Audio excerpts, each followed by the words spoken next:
When I mean I am walking into everything God has for me this year, I want everything that God has for me.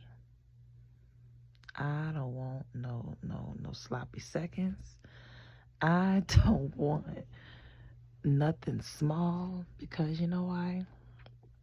Anything that God has for us, it's never like something just small, right? Because God is a big God. So, you know, whatever is attached to him is going to be big, right? And even if you may feel it small, it'll have a big impact on those around you. Because whatever God's call is for us is never something that's just for you.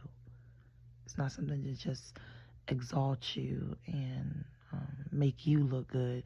It's something that's going to touch or help aid his people, service his people in some way. You're being used as the vessel for such.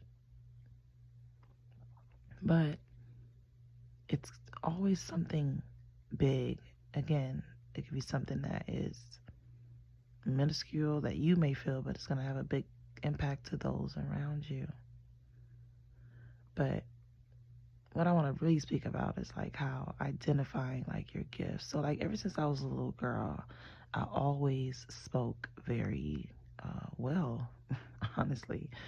My uncle, he would say to me, and this is at like 4 years old, he would call me that proper talking child. Like that's exactly what he would say.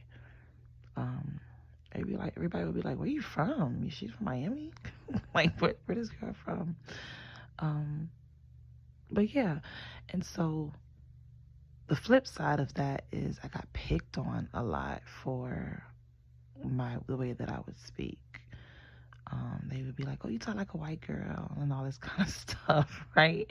And so as a result, I didn't, as a child, like, of course, no one wants to get picked on for, something they simply can't help, and my voice is one of them. And so I learned how to manipulate the way I could speak. So I would kind of like pick up on their speech a little bit and like, trying to fit in because, I'm being ostracized, picked on for the way that I speak, which is, I can't help. And so I started to manipulate that so that it would be fitting to what I was, around, to those kids that I was around, etc.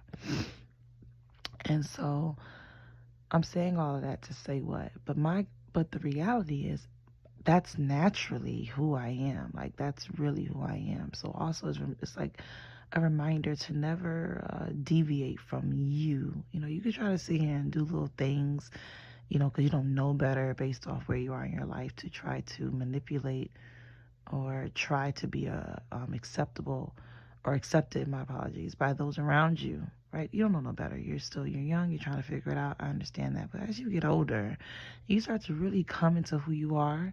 You have to align with who you truly are. I naturally am, my speech, that's the way I speak, period. It's not something I have to try to do or force myself to do. That's naturally my speech. And forget my speech right now. I literally just woke up. It's 6:30 in the morning, but all of this came to me and I'm like, okay, you know what? Let me record. But so I'm saying all that to say at some point you always have to realign, with you, with the real you, not who others want you to be. And that's when you start to really operate in authenticity, because your objective isn't to be um, accepted by everybody else and liked by everyone else. You have gotten to a point, you've climbed yourself to a point or built yourself to a point where you have accepted yourself. Listen, where I am right now, I don't care. Who doesn't like me, why, and whatever. That's your business. You deal with it. But I've gotten to a point where I have, thankfully, God realigned me with who I am. And at the end of the day, yes, I speak very eloquently. I do. It is what it is. Like, and there ain't no shame in it. But I also said all that to say, when I am walking in everything God has for me, I'm not leaving no crumbs.